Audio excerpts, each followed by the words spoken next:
जब उस धनुष को देख रहे हैं तो वो धनुष को हाथ लगा रहे हैं तो धनुष तिल भर भी नहीं हिल रहा है,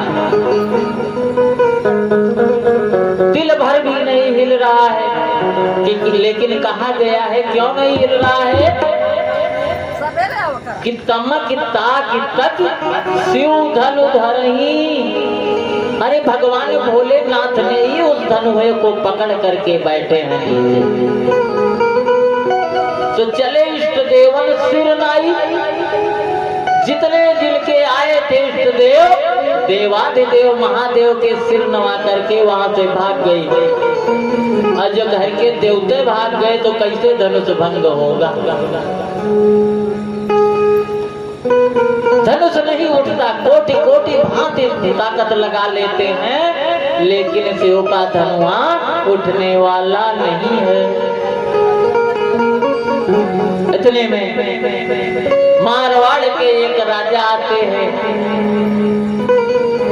और कहते हैं अपने सेनापति लखपतिया के साथ होते हैं।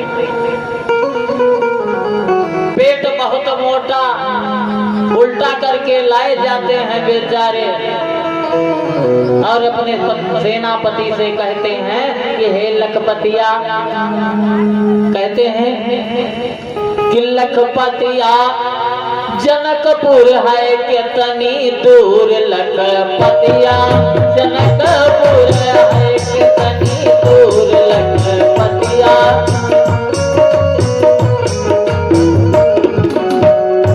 तो लखपतिया कहता है महाराज महाराज जनकपुर है थोड़ी दूर महाराज।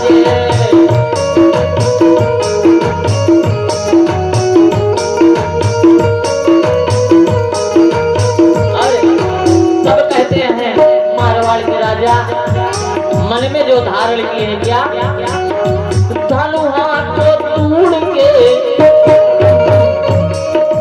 धनुहा को तोड़ के करूं मचखना दूर, लखपतिया जनकपुर है कितनी दूर, लखपतिया।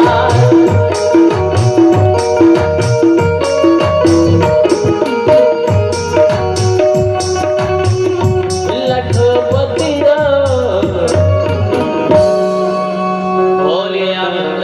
भगवान की।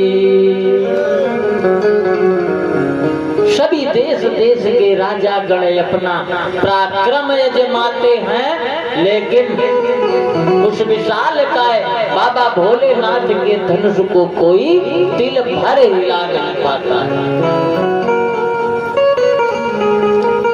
जब कोई नहीं हिला पाया तो महाराज विदेह राज दुखी हो जाते हैं मन में और आकर के सभा में कहते हैं क्या कि ऐ देश देश के राजा गणे, ऐ देश देश के राजा गणे, हरे हम किसे कहें बलशाली रे। ऐ देश देश के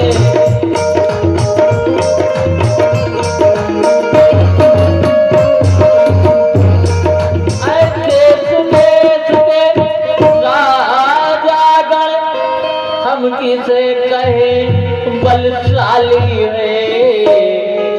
अरे पृथ्वी पर कोई वीर नहीं, धरती वीरों से खाली है।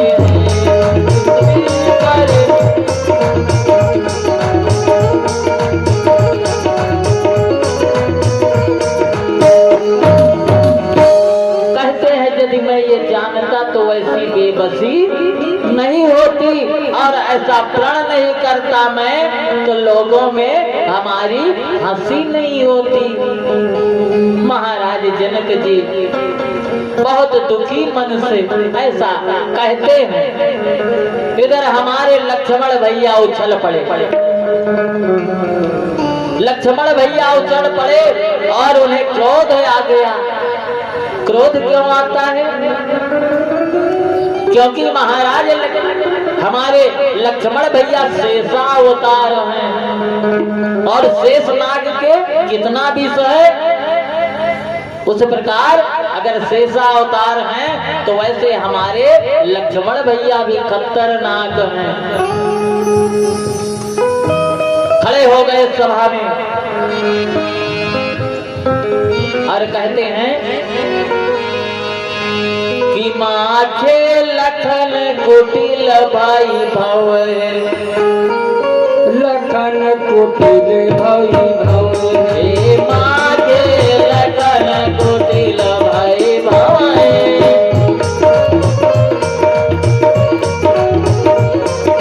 लटपट चितवन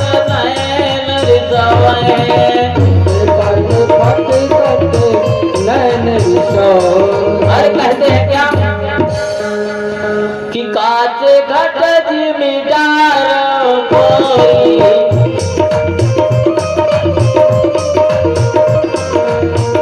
काच घट जिमीदार कोई, जय बाते मोलक बरदोई।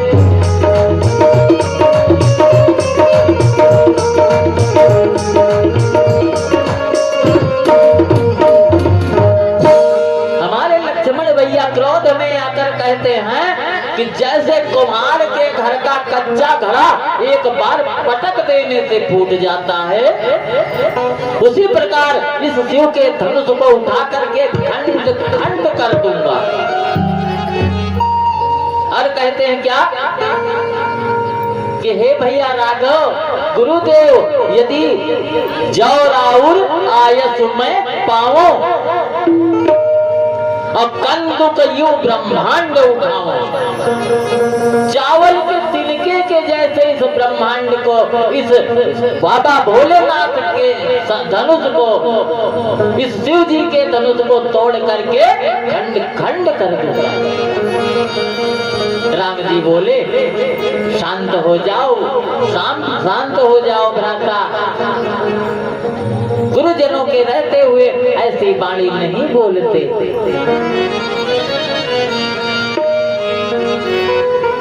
तब गुरुदेव उठे और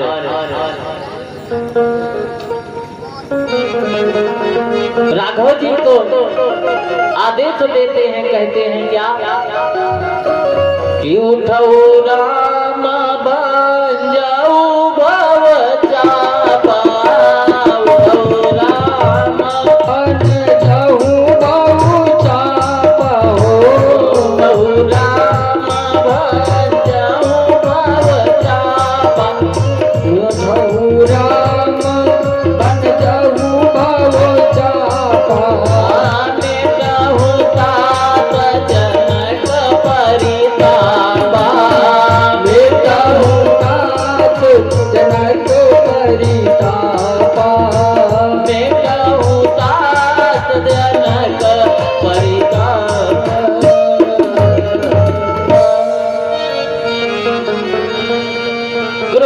मित्र जी आदेश देते हैं कि हे राघव उठो और इस शिव जी के धनुष विशालकाय धनुष का खंडन करके और वैदेही के साथ अपना नाता जोड़ो, जो विधि का विधान लिखा हुआ है।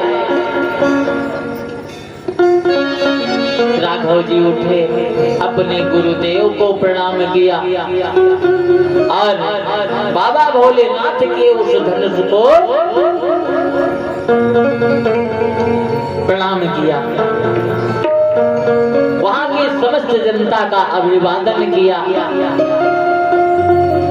और बाहर के राजागण देख करके खूब परिहास कर रहे हैं। क्या बात है, अरे हम जैसे वीरों से ये धनुष नहीं उठा तो क्या ये किशोर इस धनुष को उठाकर तोड़ देंगे?